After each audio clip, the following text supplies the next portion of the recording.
The door exploded open. Three men in suits stormed the Kangtech boardroom like they owned it, because in that moment, they did. Federal badges, cold eyes, the kind of men who didn't knock because knocking was for people who needed permission.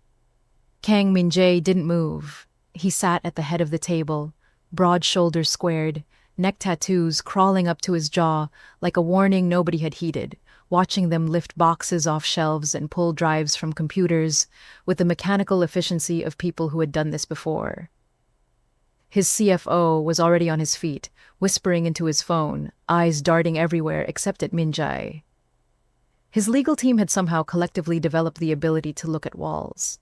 His board members, men who had shaken his hand 3 weeks ago and called him visionary, were studying their shoes like scripture. Mr. Kang, the lead investigator, stopped beside him and placed a single document on the table. "You'll want to review that." Min Jae looked at it, looked up.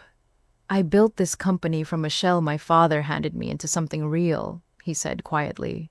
"Whatever that document says, understand that." The investigator said nothing, picked up another box, kept moving.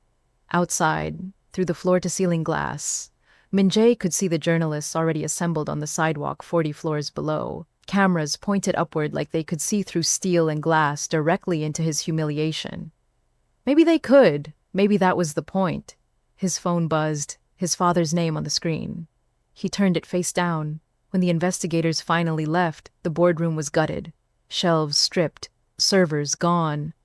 The room felt like a body after the soul leaves it, just walls and furniture, and the faint smell of ambition that had curdled into something else entirely. Min Jae stood alone at the window. The headline was already running on the news ticker of the building across the street, big enough to read from where he stood. Kangtech collapse, $280 million gone, heir implicated. He stared at it for a long time.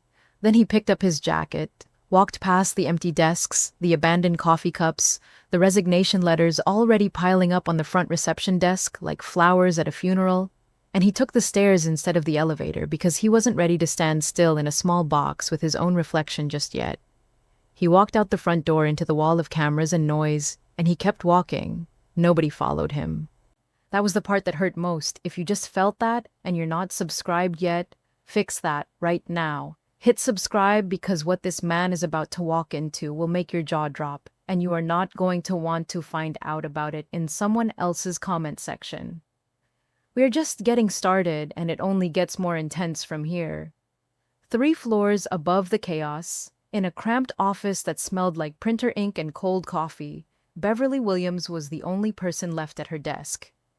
She was 25 years old, 4 feet 5 inches of composed, deliberate energy, with the kind of face that made people underestimate her right up until the moment she made them regret it. She had grown up in Southside Chicago in a house where the heat sometimes didn't work in January, and her mother worked 2 jobs and nobody handed you anything without a reason. She had clawed her way into this executive assistant role with a communications degree from a school nobody impressive had heard of, and 3 years of making herself indispensable to men who forgot her name at galas. She was not leaving.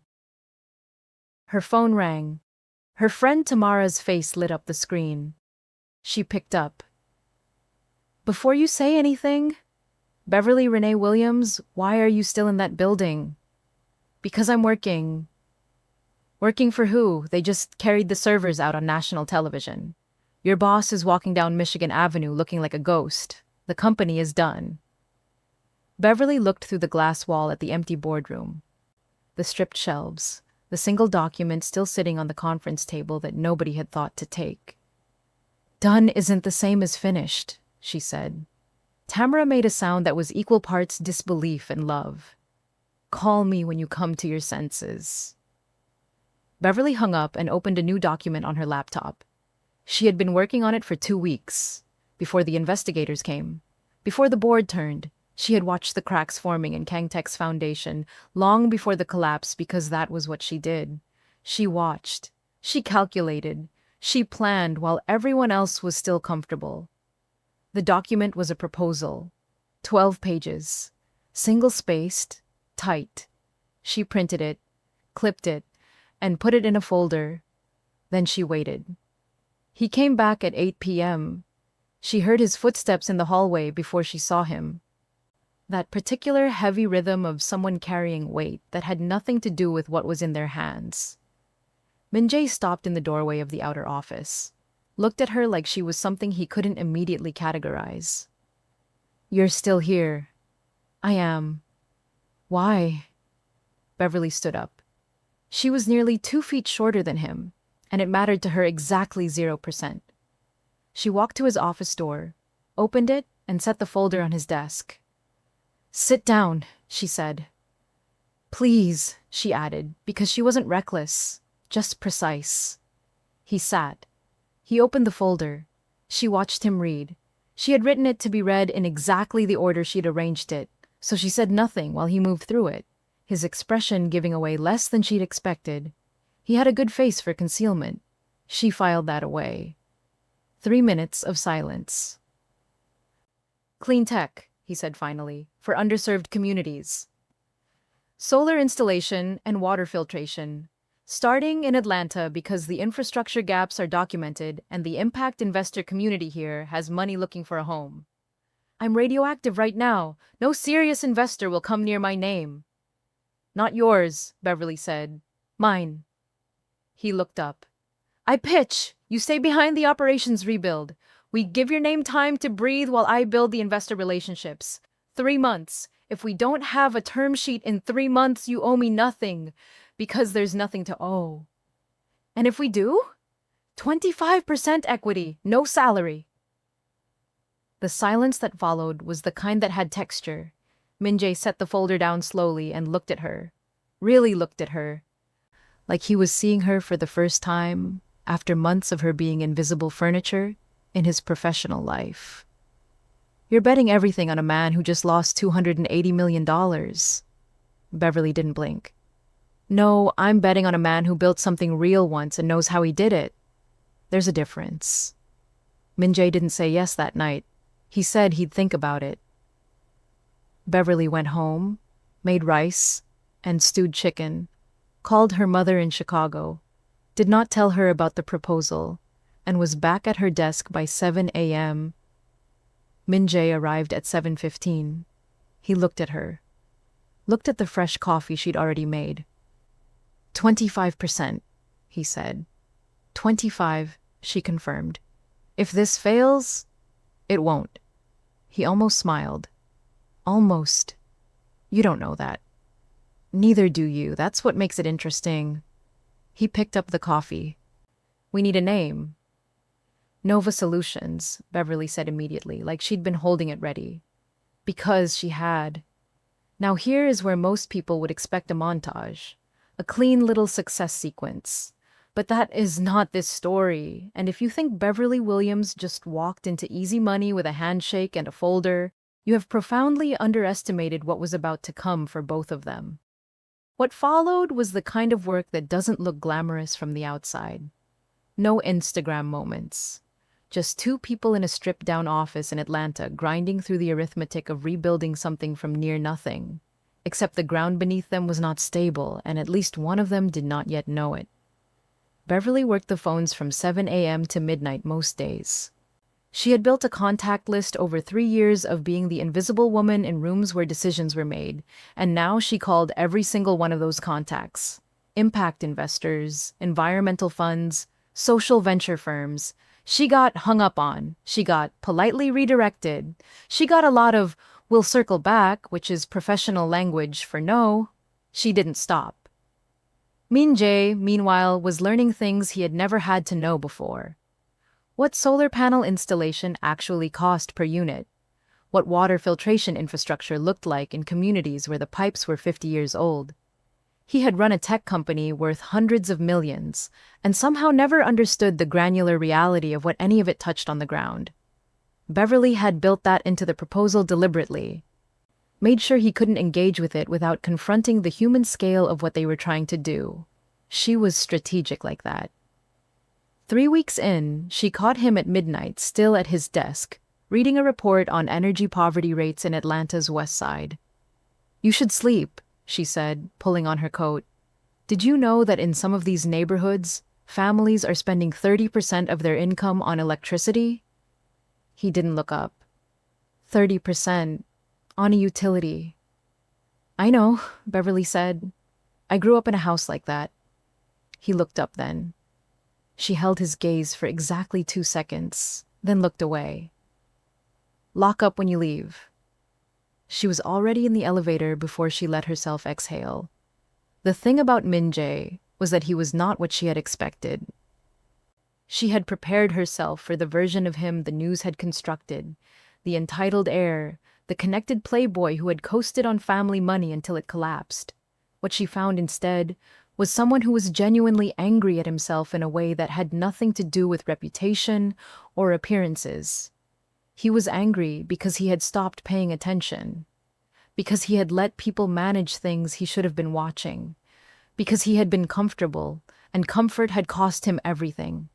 That kind of anger Beverly recognized. It was the productive kind, but she was not thinking about Min Jae as anything other than a business partner. She was extremely clear with herself about that. The first real investor meeting came 5 weeks in, a firm called Meridian Green Capital, based in Buckhead, that specialized in environmental impact portfolios. Beverly had sent the deck 3 times before getting a response. They agreed to a meeting because of her pitch letter, which she knew because the partner told her so when she walked in the room. His name was David Park, mid-50s, sharp. He looked at Beverly, then at Min Jae, then back at Beverly. Ms. Williams, he said, walk me through the social return model. Not Mr. Kang, Ms. Williams, Min Jae noticed. Beverly noticed him noticing. Nobody said anything about it. She walked David Park through the model for 40 minutes. Clean, confident, specific. She had numbers for everything.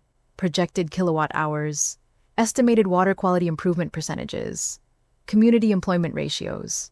She had done the homework until the homework was part of her body. David Park asked hard questions. She answered all of them. At the end, he leaned back. The Kang name is a liability.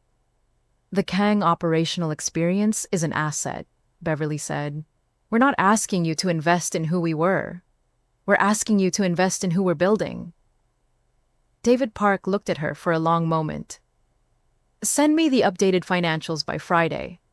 They walked out of that building into the Atlanta heat, and Beverly stopped on the sidewalk and pressed her hands together in front of her face and took one long breath. You held that room, Min Jae said from beside her. We held it. No. He was looking at her with something she didn't have a comfortable word for. You held it. I sat there and watched you take apart every objection before he finished forming it. A pause. Where did you learn to do that? Beverly started walking. Survival, she said simply. He fell into step beside her. Their strides were completely mismatched given the height difference, and neither of them acknowledged it. They only agreed to the next meeting because of you, he said. Good. Use it. He was quiet for half a block. Most people would be resentful, being used as the front because the actual owner is radioactive. Beverly stopped walking and looked up at him. Full 4 feet 5 inches of her looking directly at him. Min Jae, I have 25% of this company. I'm not the front. I'm the foundation. There's a difference. She started walking again. Keep up. He kept up. Meridian Green Capital committed $8 million 6 weeks later. The term sheet hit Beverly's email at 6:47 a.m. on a Tuesday, and she sat on her bedroom floor reading it 3 times because she had been waiting for the catch and kept not finding one. She called Min Jae. He picked up on the first ring, which meant he had been awake too. $8 million, she said. A long silence. Nova Solutions is real, he said quietly. Nova Solutions was always real, Beverly said. Now it has money. She heard something in his voice shift, something underneath the controlled surface. Beverly. Yeah. Thank you. She didn't know what to do with the way he said it. So she said, Get dressed. We have a company to build, and hung up before anything else could happen in that sentence. But she sat on her floor for another 5 minutes before she got up. Nova Solutions incorporated officially on a Wednesday. Beverly became COO with 25% equity. They hired a lean team of 8 people, all of them intentional hires. Engineers who believed in the mission, a community liaison who had actually lived in the neighborhoods they were serving, a financial controller who asked better questions than most CFOs Beverly had encountered. The first solar installation went into a community center in Vine City. 47 panels. Beverly was there on installation day in a hard hat that was comically oversized on her, and she did not care even slightly. She watched a 60-year-old woman named Miss Ardelia come out of the center and look up at the panels on the roof. "My electricity bill been breaking me for 20 years, Miss Ardelia said to nobody in particular. Beverly stood beside her and looked up too. "Not anymore," she said. Behind them, Min Jae was talking to the installation crew lead, asking specific technical questions in the way he had developed over the past months, genuinely engaged, no performance in it. Beverly watched him from the corner of her eye and felt something she immediately reclassified as professional satisfaction. They were 4 months in and things were genuinely working. That was when Director O arrived, and everything that had been building underground was about to break the surface in a way neither of them was fully prepared for.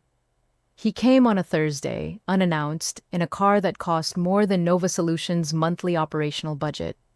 He was Korean, mid-60s, with the kind of suit that meant old money, and the kind of smile that meant he knew things about you that you hadn't told him. He asked to see Min Jae privately. Beverly was in the next office and could not hear the conversation, but she could see Min Jae's posture through the glass partition change from the moment Director O sat down. The shoulders that were normally squared went rigid, the jaw set differently. The meeting lasted 11 minutes. Director O left with that same smile. Min Jae stood at the window of his office for a long time after. Beverly knocked twice and opened the door. "What was that?" Min Jae turned from the window.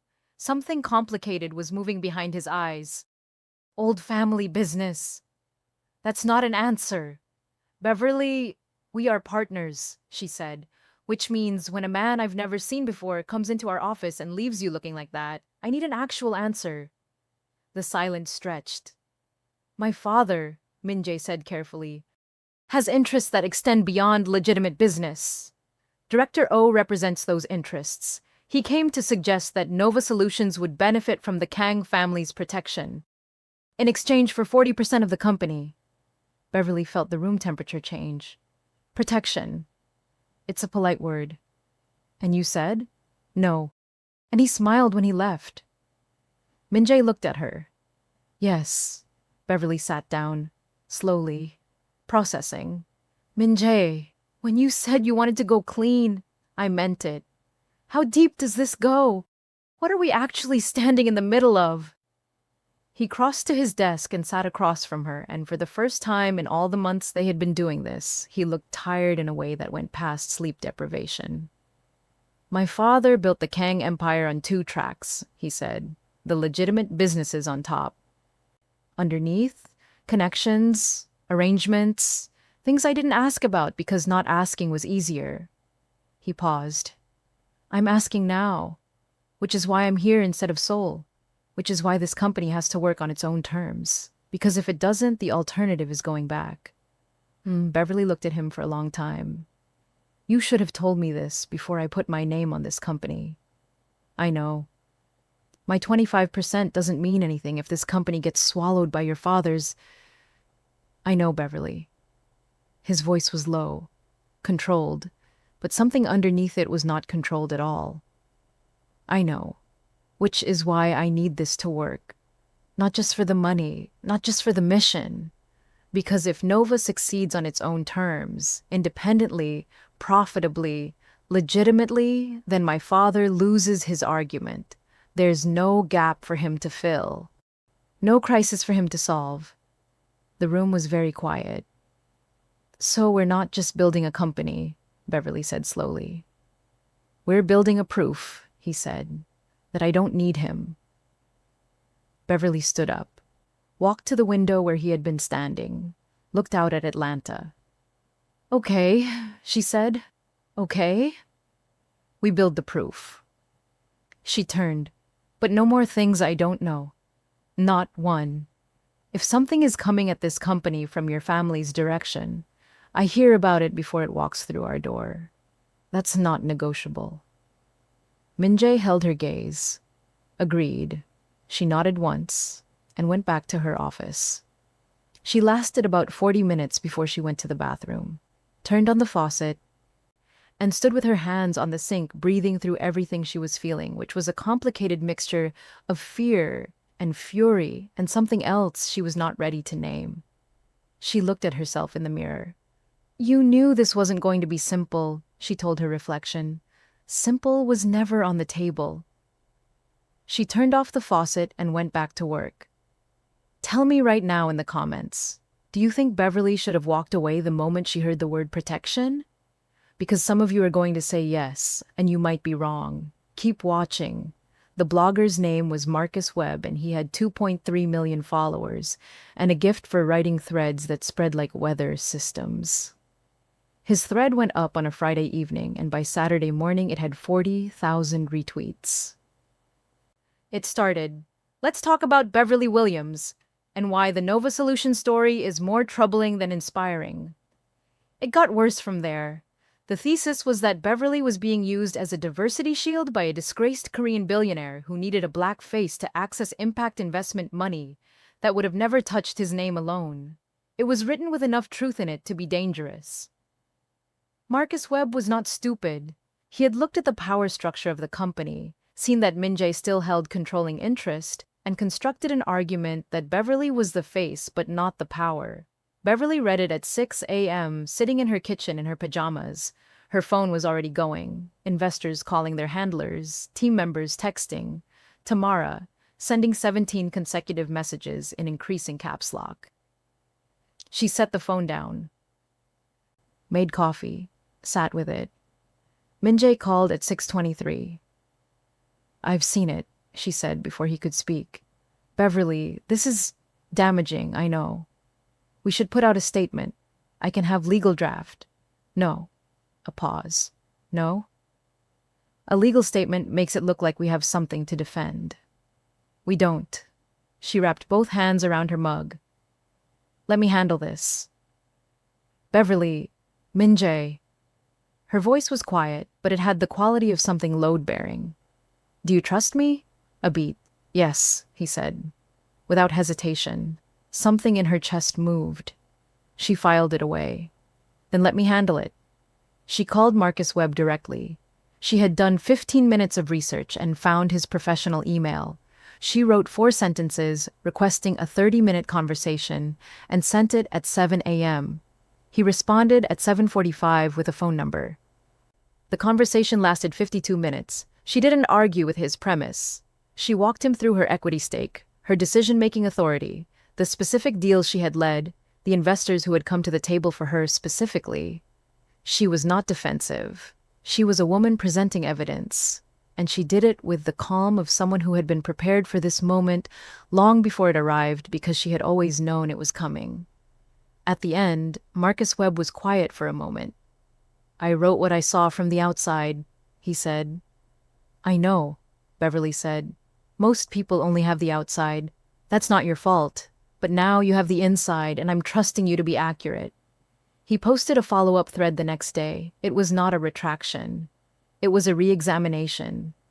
He laid out what Beverly had told him, verified what he could verify, and concluded with, "I still have questions about power dynamics at Nova Solutions. But Beverly Williams is not a prop. She's the engine. Those are different things." It was enough. The investor calls stopped within 24 hours. But the thread had done something else too. It had put Beverly's name in a conversation at a scale she hadn't had before. Her inbox filled with messages from young Black women in business programs, from female founders who had faced the same accusations of being someone else's front, from people who had watched the original thread with something like recognition. She read every message. She couldn't respond to all of them, but she read them. Min Jae appeared in her office doorway that evening, holding food from the Thai place 2 blocks over. "I come in peace," he said, lifting the bags. Beverly looked up from her laptop. looked at the bags, looked back at him. Extra basil? She asked. Obviously. She moved the laptop. He set the food out on her desk. They ate across from each other in the quiet of the office, and it was the most normal thing they had done in months, and it felt, for exactly that reason, significant. You handled that better than I would have, he said. You would have lawyered it to death. Yes. Lawyers are for when you've done something wrong. Beverly broke apart her chopsticks. We hadn't done anything wrong. The equity structure gave him something real to point at. Beverly looked up. Which is why I've been thinking about that. She set her chopsticks down. I want to propose a restructure.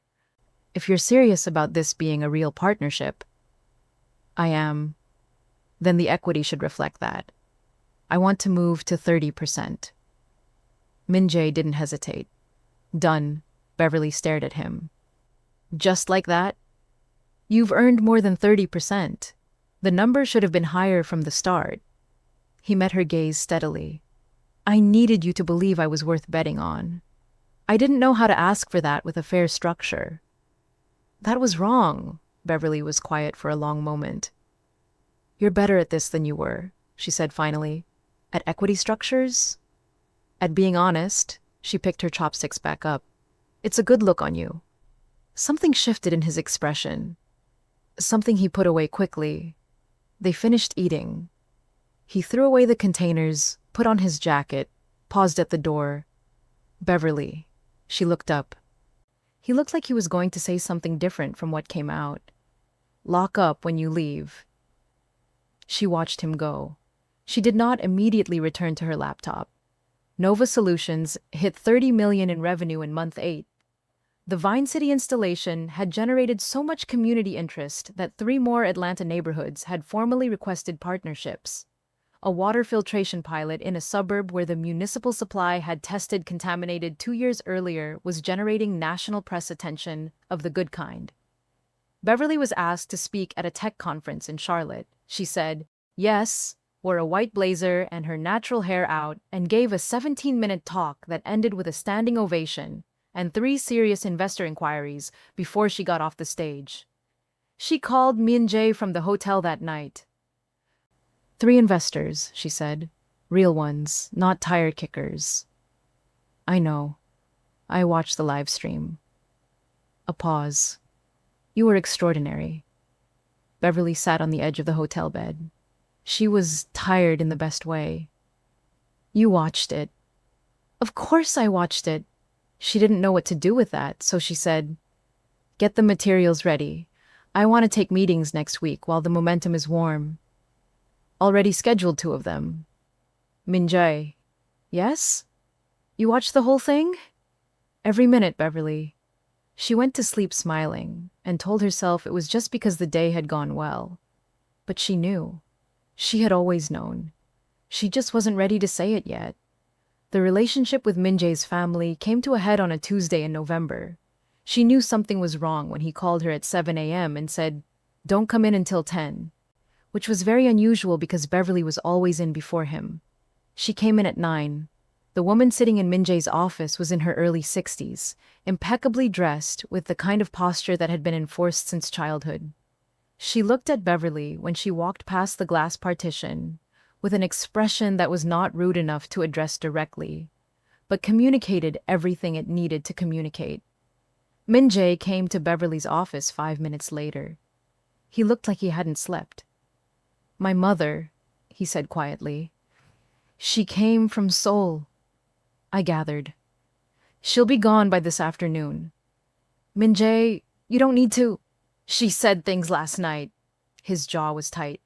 About the company, about our partnership, about you. He stopped. I need you to know that I told her exactly what I'm going to tell you now, which is that she is wrong about all of it, and that this company and everyone in it has my complete respect and loyalty.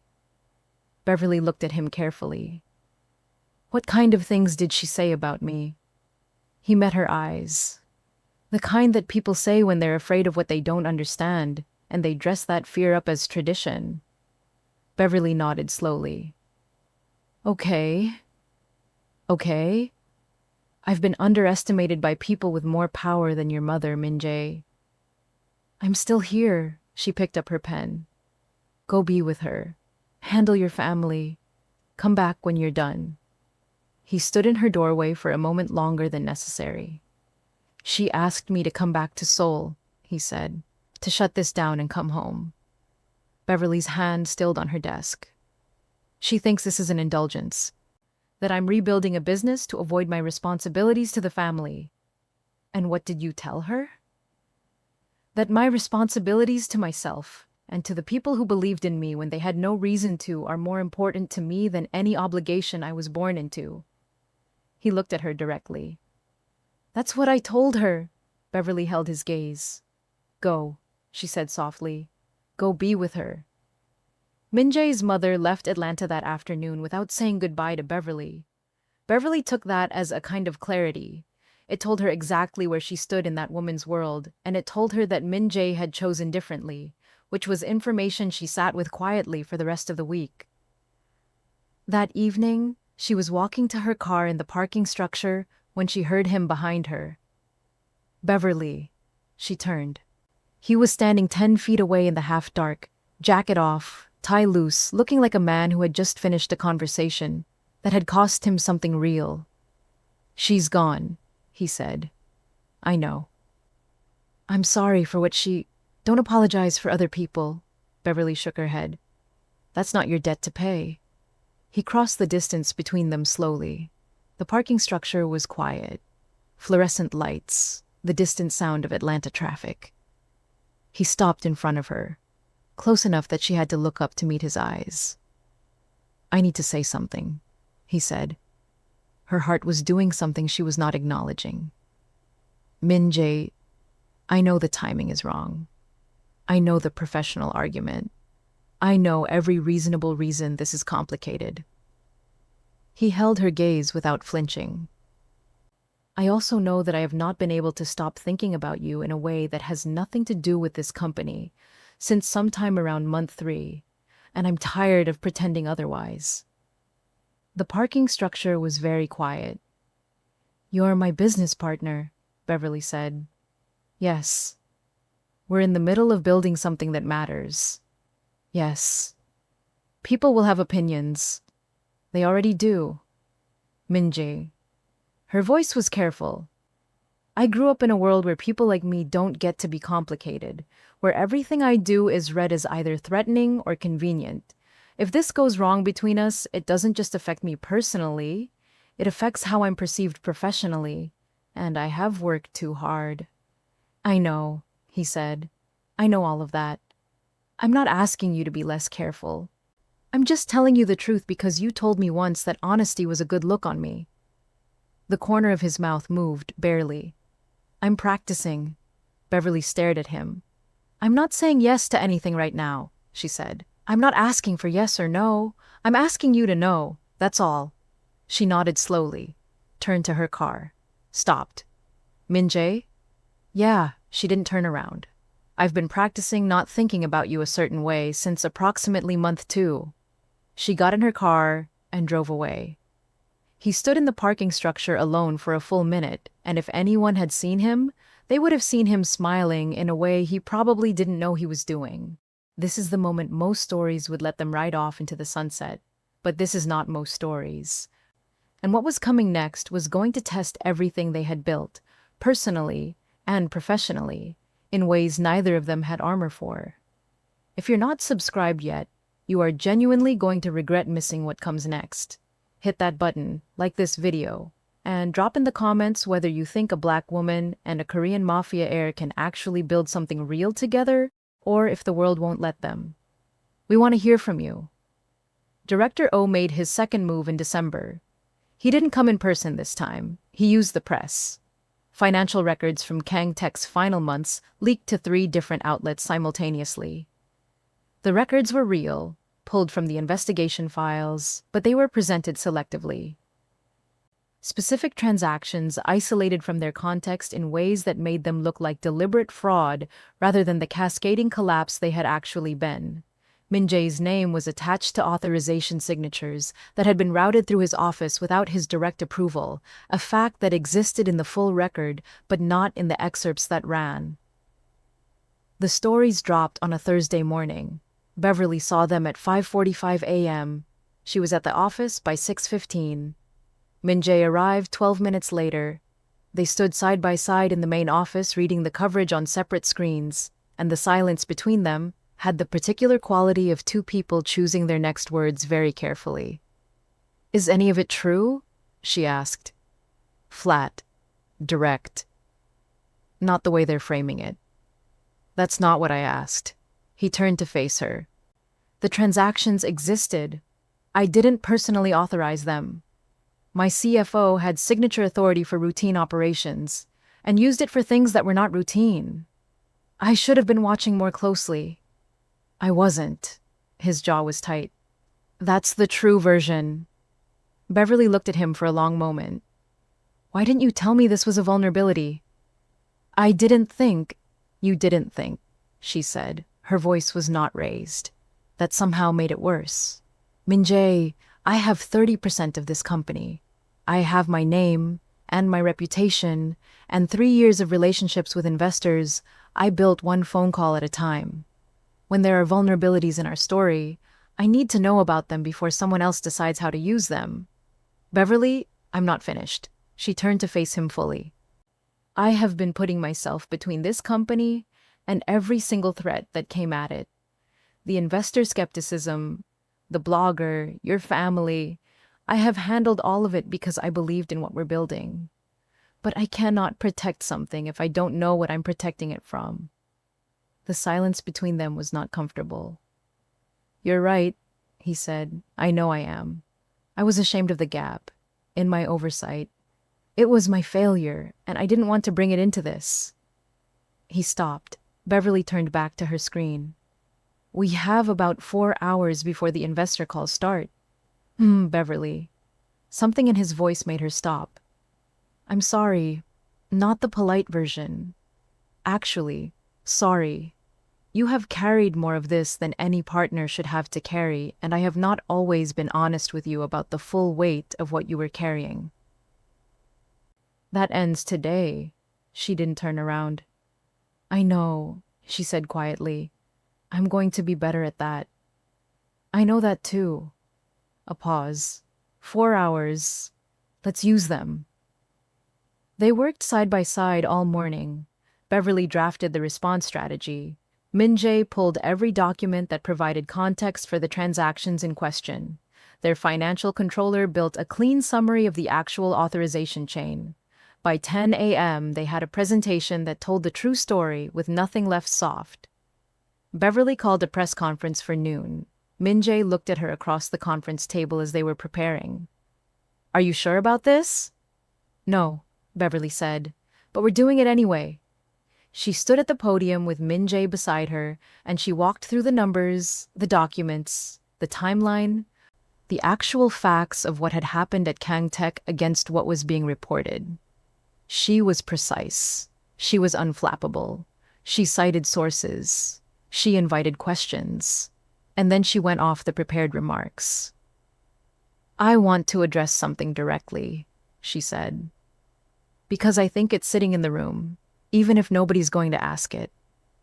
She looked at the cameras. "People want to know what a 25-year-old black woman from the south side of Chicago is doing standing at this podium next to a man who used to be worth hundreds of millions of dollars. That's the question underneath the question." She paused. "I'm here because I built something, because I saw what this company could be before it existed, because I bet on it with the only thing I had, which was my ability and my time, when everyone else was walking away. I have 30% of Nova Solutions because I earned it. And Nova Solutions is worth defending because what we're building is real." She looked directly into the nearest camera. "We are not for sale. We are not done. And we are not going anywhere." The room was quiet for half a second. Then every hand in the room went up at once. She answered every single question. Director O's name never appeared in any of it. But Min Jae texted his father that night not one sentence. This is over. Don't send him again. His father did not respond. Director O was never heard from again. But the silence from Seoul did not feel like peace. It felt like weather, the kind that builds before it breaks. Nova Solutions hit 100 million in revenue in the spring. The valuation crossed 500 million and kept climbing. Beverly was on 3 magazine covers in 4 months. She gave a TED Talk in Vancouver that was viewed 11 million times in its first week. The clip of her saying, "I'm not the front, I'm the foundation," from an old interview resurfaced and went viral in a way that generated more investor interest than any pitch deck she had ever sent. Min Jae watched all of it. He watched her become public in a way he had always been public and she had never been. And he watched her handle it with a grace that he recognized as costing something even when it looked effortless. He started leaving coffee on her desk in the mornings, the right order, every time. He had paid attention long enough to know it without asking. She pretended not to notice that he always knew. They had dinner once that was not about work and didn't acknowledge that it wasn't about work. A place in Buckhead. Nice, but not trying too hard. They talked about her mother, about his younger sister in Seoul who was the only family member who had called to congratulate him on the company. They talked about what Southside Chicago felt like in January. He told her about a memory of his father taking him to see the Han River at night when he was 7, before everything became complicated. She told him about the night the heat went out when she was 9, and her mother made a blanket for it and told her that the cold was just weather, but their love was climate. He looked at her across the table. "That's the most beautiful thing I've ever heard," he said. Beverly picked up her glass. "My mother is a poet who became a nurse because poetry doesn't pay rent. She's the smartest person I know." "She raised you," Min Jae said. "That tracks." Beverly looked at him over her glass.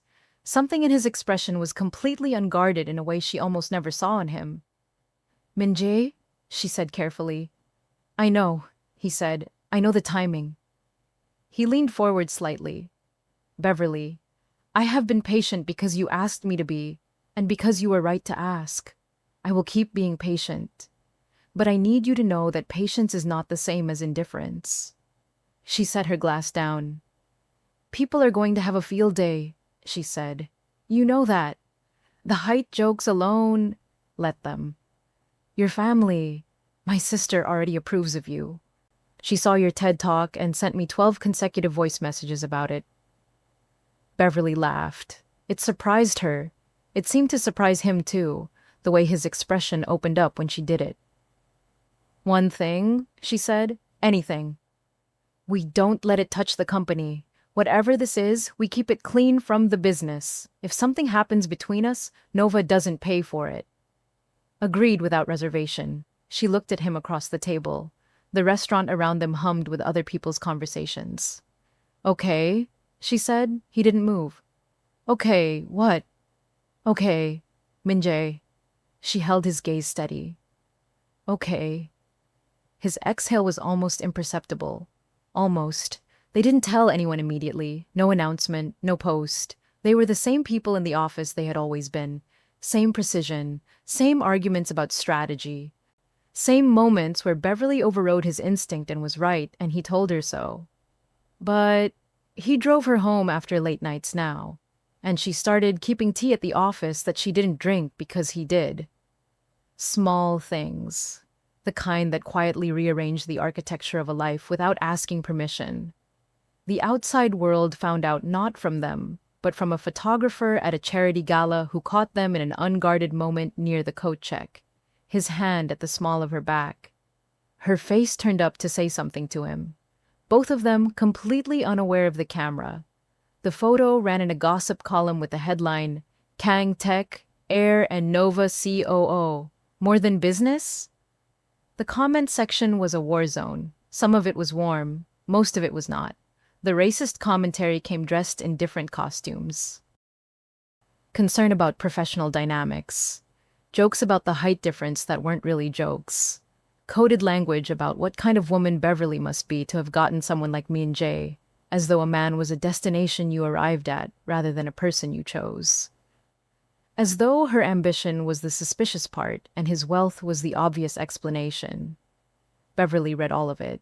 She was built for it. That didn't mean it didn't land. Min Jae found her in her office with her laptop open to the comments.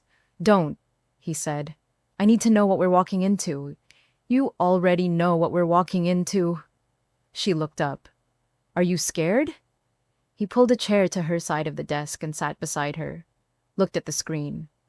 Looked at her. Of this? He shook his head. Not even slightly.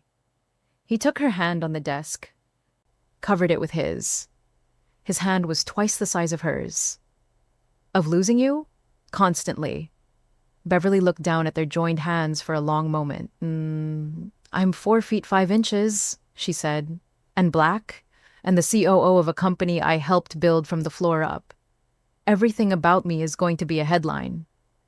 Then let's make sure the story we tell is better than the story they write. She turned her hand over under his and held it. Okay, she said, for the third time. He had learned by now what okay meant when she said it. The acquisition offer came in March. Pinnacle Global, one of the top 5 tech holding firms in the country. Their offer, $1.8 billion for full acquisition of Nova Solutions. Both Beverly and Min Jae to remain as executives for a minimum of 3 years. Beverly's 30% equity translated to $540 million. She sat with the number in the conference room after the Pinnacle representatives left and said nothing for a full 2 minutes.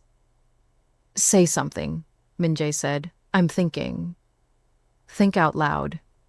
Beverly stood and walked to the window. Atlanta below them. Somewhere south was Vine City and 3 other neighborhoods, and the suburb with the water filtration pilot that had kept making headlines for all the right reasons, and the 800 families whose monthly bills were measurably, documentably different because of what they had built together. What happens to the communities? She asked. Pinnacle's acquisition record suggests they honor existing community contracts through the initial term. After that, they optimize, Beverly said, which is a word that means they cut what isn't profitable. Probably. We promised people, she said quietly. Miss Ardelia, the community board in Vine City, we told them this was long-term. Beverly, $540 million. I know what the number is. You could fund 10 companies like this with that money. Or I could keep funding this one. She turned from the window. Min Jae, why did we start this? He held her gaze. Because you saw something worth building, he said. Because we both did, and Pinnacle didn't see what we see. They saw an acquisition target with good metrics and strong community PR. She shook her head. That's not the same thing. The silence in the room carried weight. If we say no, Min Jae said carefully, the investors who've been with us will have opinions. The board will have opinions. The press will have opinions. Yes. Beverly sat back down, folded her hands on the table. Are you saying yes? He looked at her for a long moment. I'm saying whatever you decide, he said. Because this company would not exist without you. That means this decision belongs to you, more than it belongs to anyone. Beverly looked at him. We say no, she said. Then we say no. They declined the offer by end of business. The fallout arrived exactly on schedule. 2 board members resigned. 3 early investors released public statements expressing disappointment. A financial analyst on cable news used the phrase, emotionally compromised decision-making, in a segment Beverly watched exactly once before turning it off. She wrote a public letter, 2 pages, clean language, no emotion, only data. She explained in specific terms what Nova Solutions existed to do, what it had done, what it intended to do next, and why the acquisition would have compromised all of it. She let the numbers make the argument. The letter was shared 400,000 times in 72 hours. The 2 resigned board members were replaced within a month by people who had reached out specifically because of the letter. The narrative flipped. What the analyst had called emotional compromise, the market began calling mission clarity. The distinction mattered to Beverly's credibility in ways that compounded. Nova Solutions hit 1 billion in valuation in the summer, then 2 billion by year's end. The IPO was oversubscribed. Beverly Williams, 4 feet 5 inches from Southside Chicago, watched her net worth cross a threshold she did not have childhood language for, and she called her mother and said nothing for 30 seconds. And her mother said, "Baby." And somehow that was enough. The world had opinions about all of it. About a black woman and a Korean man building a billion-dollar company out of wreckage. About what she represented and what he had escaped and what their relationship meant or didn't mean, depending on who was interpreting it and why.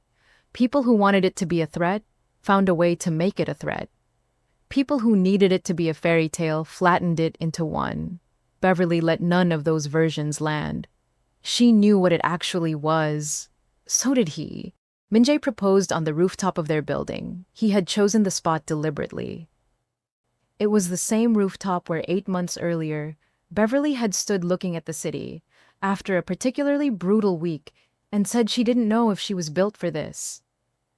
He had stood beside her then, and said nothing, because he had learned by that point that she didn't always need words. She needed someone to stay in the standing. He had stayed. He had always stayed. Now he was on one knee with Atlanta's skyline behind him and a ring that his sister had helped him choose on a video call that went 45 minutes longer than necessary, because he kept asking questions until he was certain. Beverly stood in front of him with both hands over her mouth. "I have not made this easy," he said. "Any of it. You took a risk on a man who had nothing but the wreckage of what he used to be, and you built something real out of both of us." He looked up at her.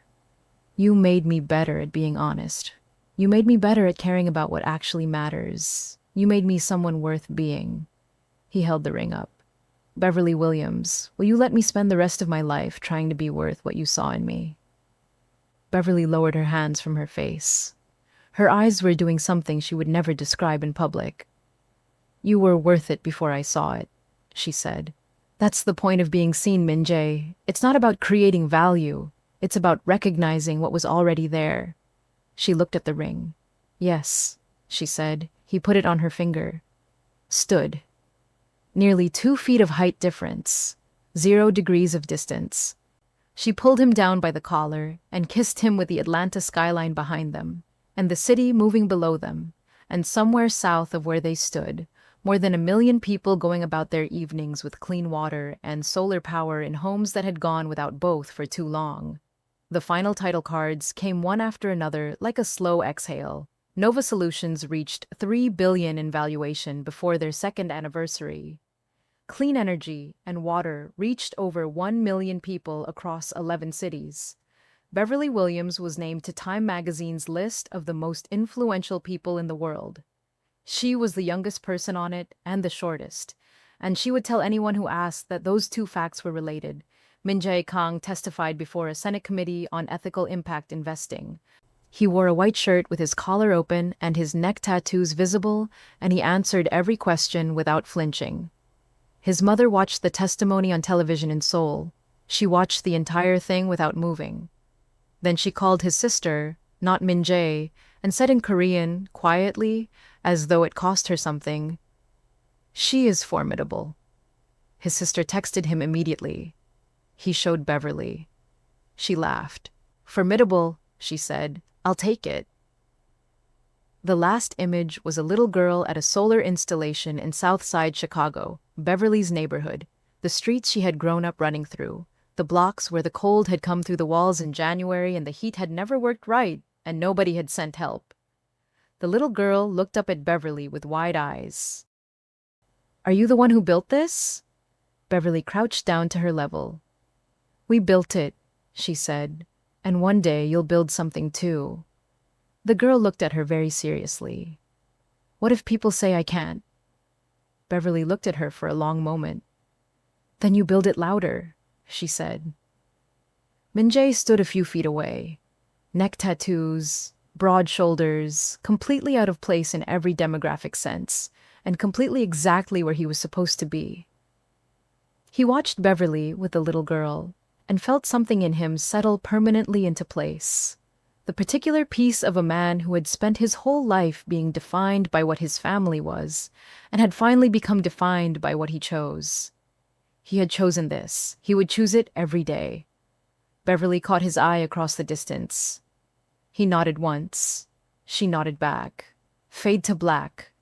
If this story did something to you, then you already know what to do. Subscribe right now because we are building a library of stories here that nobody else is telling the way we tell them. Like this video if Beverly Williams made you feel something you didn't expect to feel today. And leave a comment with the one moment that hit hardest because we read every single one and we want to know. Share this with someone who needs to see a story about what it actually looks like to bet on yourself when the world has decided you're not the main character. Because you are. You always were. And so was she.